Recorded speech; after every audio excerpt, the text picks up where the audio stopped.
It all started with an innocent offer. "Will you look after my dog?" For Sheila Condor, a young woman filled with love for animals, the offer was impossible to refuse. But behind that innocence was a police officer who lured her into a trap. This case isn't just the story of a brutally mutilated body and a murderer. It's the story of a family whose cries for help went unheard, a system that failed to do its job, and a murderer found suspiciously dead just before confessing. Who was the real killer? And more importantly, who protected him? On November 13th, 2024, in the Camas district of Lima, Peru, the security cameras of the Las Praderas apartments were recording an ordinary day. However, within a few days, those images would hit the national headlines like a bombshell, revealing both the tragedy of a young woman and the dark aspects of the system. In the footage, a 26-year-old young woman was seen with a white dog in her arms, accompanied by a serious-looking, slender man. Hours later, the pair entered apartment number 37, a place that would soon become the center of a horrific secret. On the morning of November 16th, a strong odor in the same apartment building and the contents of a mysterious suitcase were etched into the conscience of the Peruvian people, never to be erased. The young woman's body had been dismembered. The sole suspect in this brutality that emerged from the suitcase was a police officer. And just 3 days later, on November 19th, that killer was found dead in a hotel room at La Perla in Lima, San Juan de Lurigancho district. It appeared to be a suicide, but the timing was conspicuous. It happened at the very moment police were trying to contact him. This death shook Peru because this was not just a murder. It was a sign of the decay that had seeped into the security forces, a sign of how deeply justice had been wounded. Sheila Mayumi Condor Torres was born on April 7, 1998, in Tarma, Peru, to her mother Elsa Torres Vivanco and father Maximo Condor. Soon after, she had a younger sister. Information about her family was kept from the public for a long time at the request of her mother. Elsa, however, one thing was known about Sheila: her love for animals, which would, unfortunately, be her undoing. Her connection to nature and her deep love for her family, especially her strong bond with her mother, were defining traits. Over time, the family moved to the capital, Lima, in hopes of a better life. They built a life in the Santa Anita district, where Sheila completed her high school education. As of 2024, she was studying to be a secretary and worked as a cashier at her uncle and aunt's restaurant in her spare time. She also enjoyed taking care of housework and pets.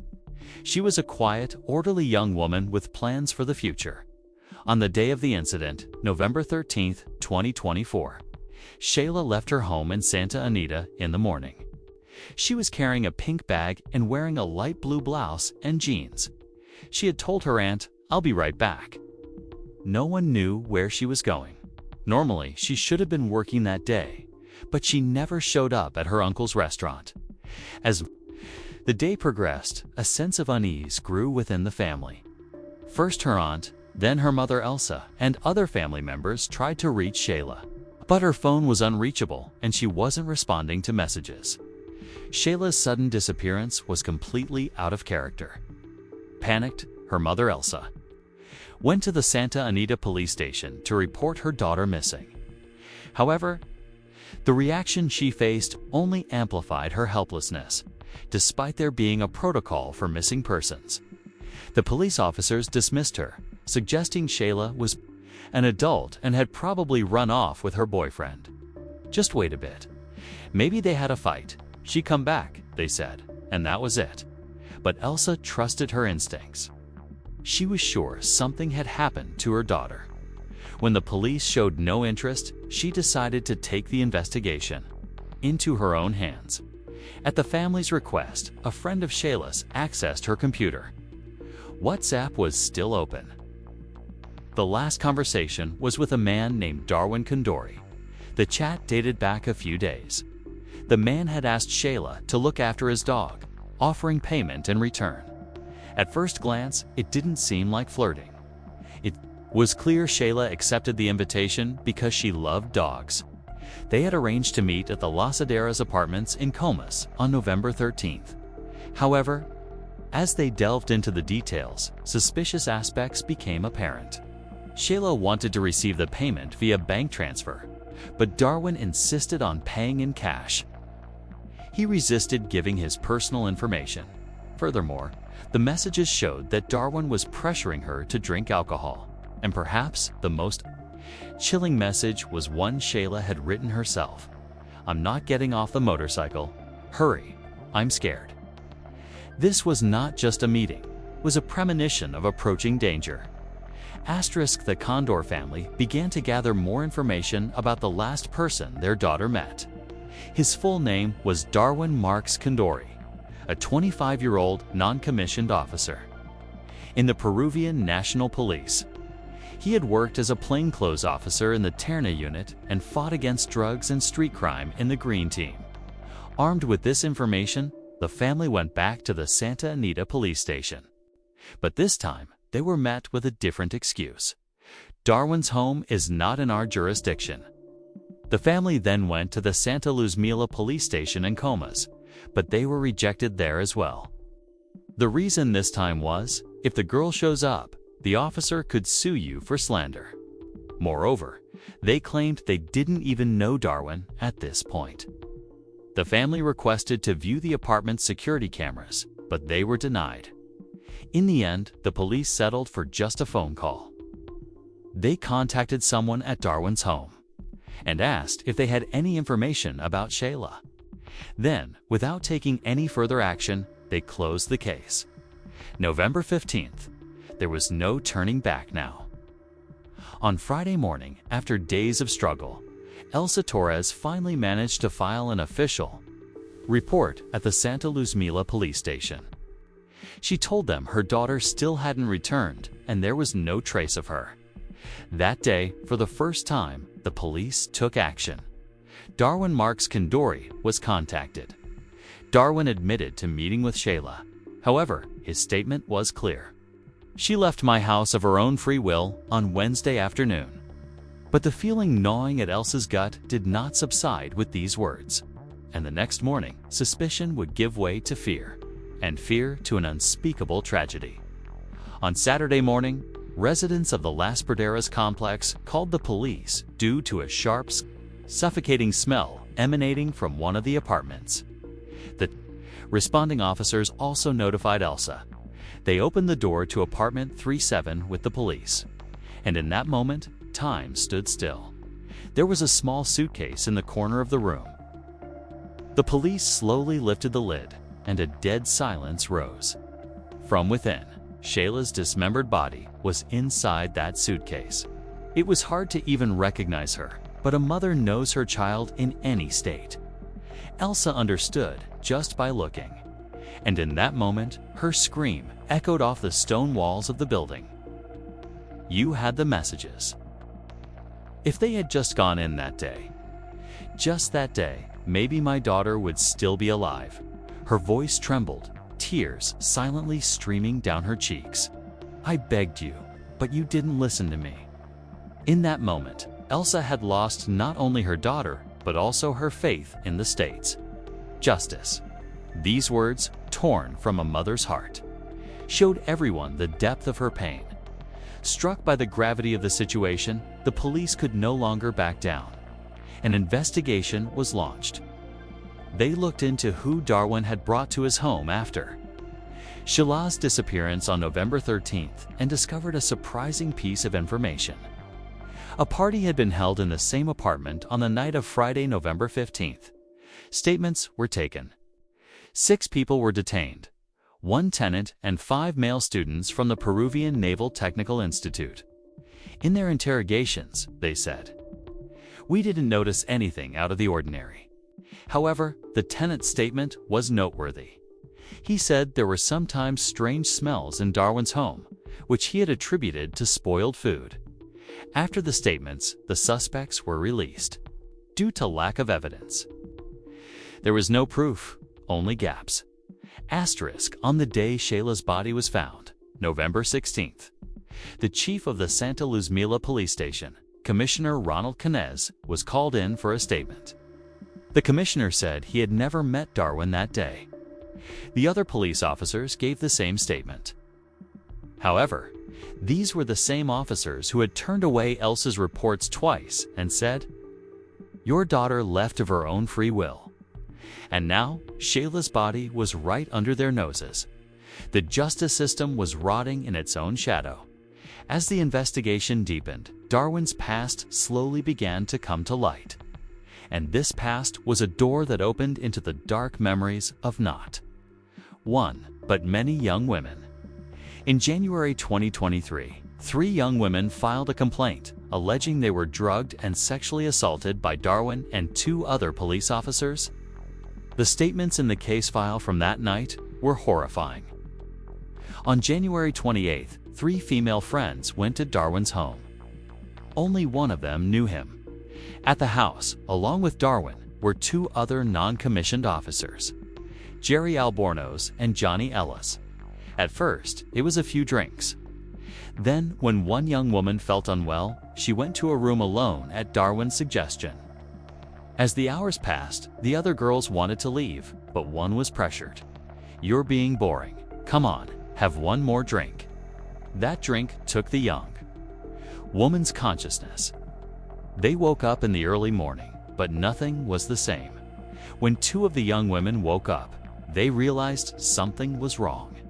They left the house in a panic and went to the police. At 6:50 a.m., 2 officers from the Santa Luzmila station arrived at the apartment. When they entered, they found the 3rd young woman in Darwin's bed. Darwin's only explanation was, "She's my friend." When the young woman sobered up, she was face to face with a forensic doctor. The initial examination was conducted on suspicion of sexual assault. The statements contained even darker details. One of the young women said Jerry Albornoz had raped her while she was unconscious. Another described Darwin attacking her in the bathroom, but the incident was interrupted when her friend entered the room. The 3rd remembered only a terrifying void. She didn't know who had attacked her. A case was opened against the 3 police officers, but the judicial mechanism said something else. Forensic reports stated, "No conclusive evidence." The prosecutor requested the case be dropped. Darwin was held in custody for only 15 days and then released. The prosecutor's office requested his arrest again for attempted sexual assault, but the court denied this as well. The punishment from the police department was so weak it wounded the public conscience. Just a 6-month suspension. Judicial documents showed that the investigations at the time were frequently postponed, which opened the door for Darwin to return to duty. The other 2 officers in the house, a case was opened against them, but they continued their careers. One was even awarded a Medal of Achievement by the state.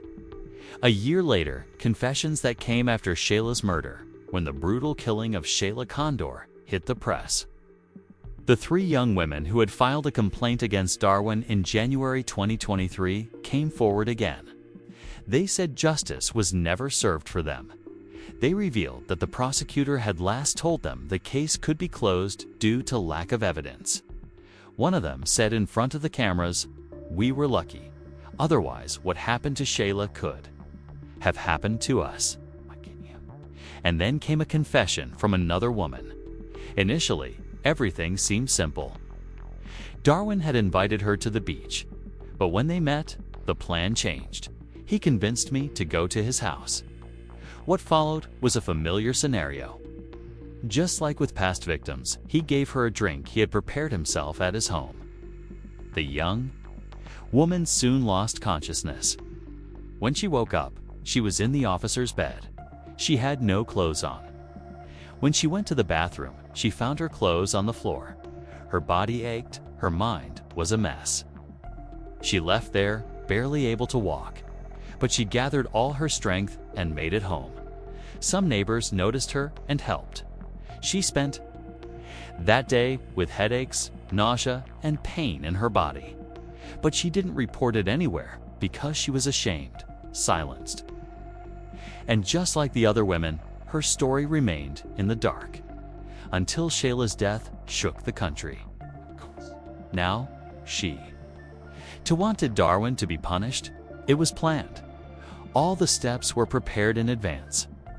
It was not definitively known if Darwin had other victims, but one thing was now very clear. He was not a random occurrence. He was someone who planned to harm women. Everyone who knew him said the same thing: cold, calculating, and manipulative. Sheila's death was not a coincidence or a sudden burst of anger. It was the latest link in a long-standing pattern of behavior. Final images after days of effort. The Condor family finally gained access to the security cameras at the Los Praderas complex. The footage showed Sheila entering Darwin's apartment. Darwin was gently opening the door, carrying a small white dog in his arms. Minutes later, Sheila was seen walking down the corridor, holding the same dog. This was the last recorded image of her alive. The Condor family, through their lawyer Aaron Ailman, filed an official criminal complaint against the Peruvian National Police. The reason was clear: the failure to take their complaints seriously and the lack of necessary investigations. The family had lost not only their daughter, but also their trust. There was no transparency, and, moreover, there were no answers. Meanwhile, Sheila's aunt shared a noteworthy detail. Darwin was working as a security guard at the Asia-Pacific Economic Cooperation APEC Forum during those days. This made tracking him even more difficult. Darwin was now on the run. Lawyer Ailman applied to both the Ministry of the Interior and Interpol, requesting an urgent notification to be sent to regional countries for Darwin's capture. Darwin's face was now known throughout the country, but it was too late. By tracking the suspect's cell phone signals, the police determined he was in the San Juan de Lurigancho district. Simultaneous raids were conducted on more than 23 hotels. But Darwin was in none of them. On November 19th, an anonymous call was made to the Peruvian National Police. The caller said a man resembling Darwin was staying in room 303 of a hotel called La Perla.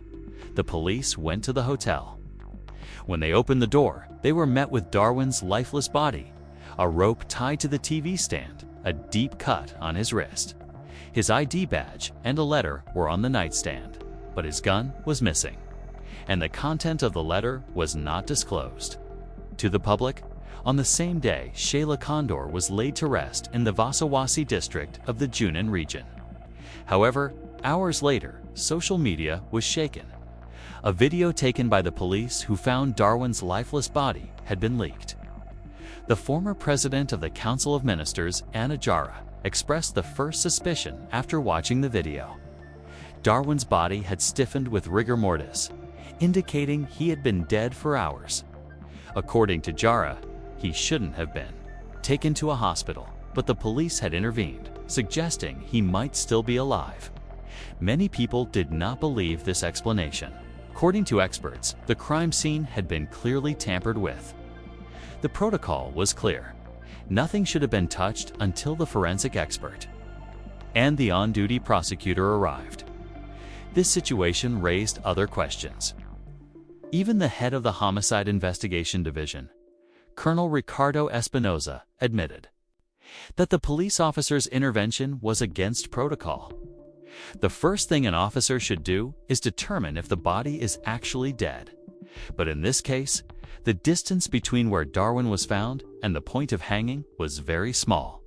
It was almost impossible for the TV stand to support the weight, and there was almost no blood on the floor. These did not align with a typical suicide case. The forensic autopsy report was clear and conclusive. Darwin had died 8 to 10 hours before being brought to the clinic. Following this information, the Peruvian Congress took action. The Minister of the Interior, Juan José Santivañes, was summoned to testify.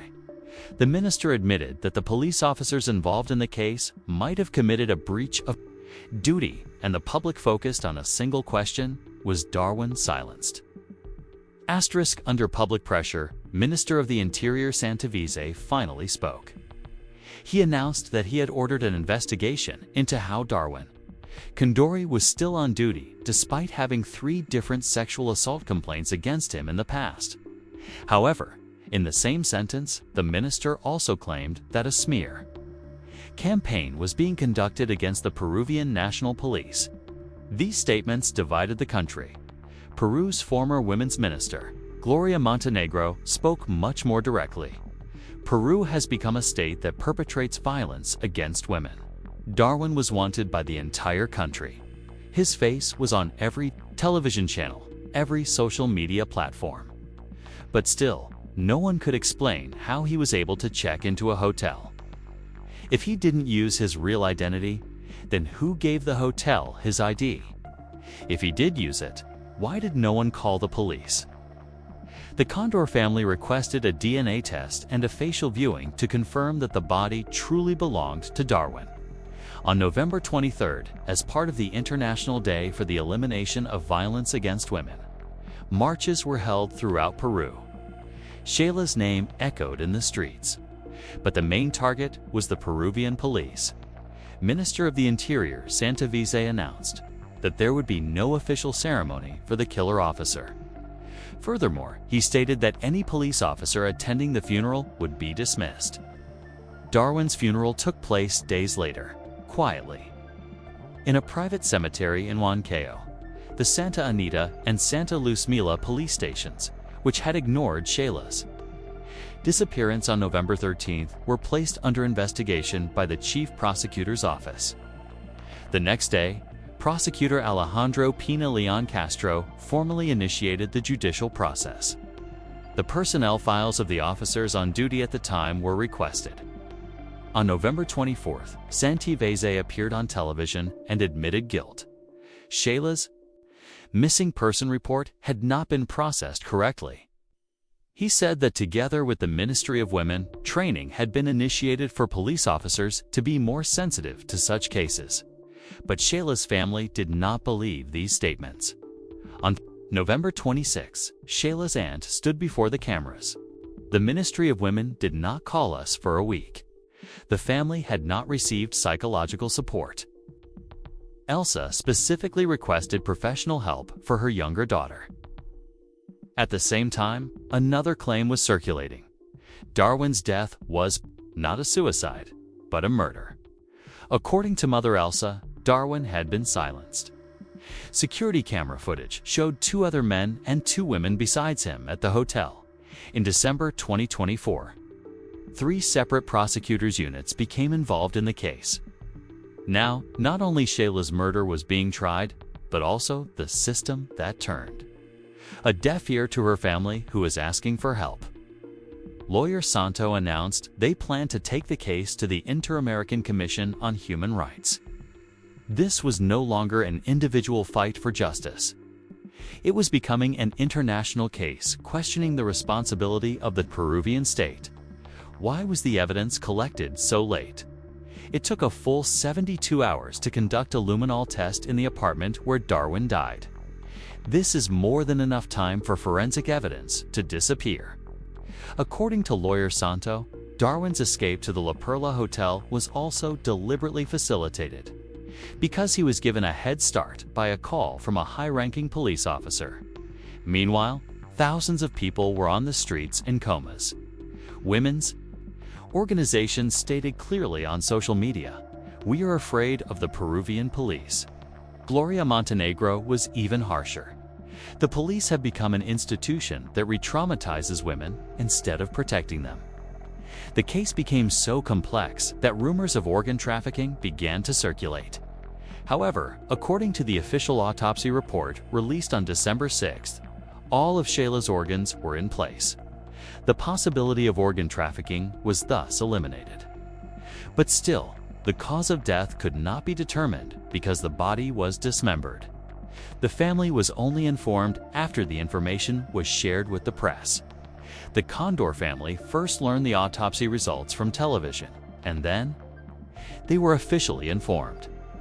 When Elsa identified her daughter's body, she said some of her organs appeared to be missing. The lawyer announced they would apply to have the grave exhumed.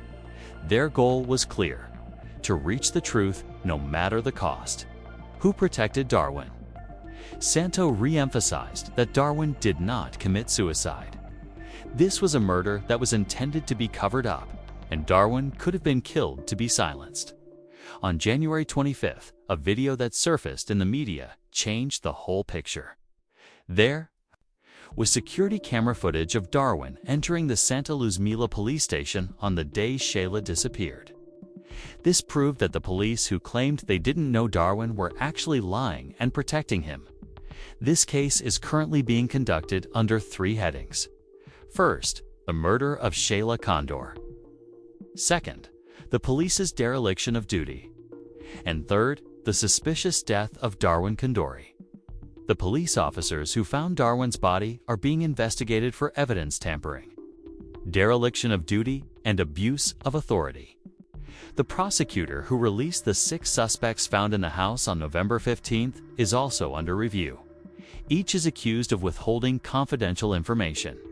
Although they have not yet been directly charged with murder, an international alert has been issued for them. So could all this have been prevented? Finally, the Peruvian government launched a modernization project to dismiss officers with a history of misconduct from the police force. But one question remained on everyone's mind. If this system had been in place earlier, would Sheila still be alive today? This was not just a murder. It was a crime that grew with the silence of the system. Sheila was silenced, but we will not be silent. Subscribe to shed light on the truth together.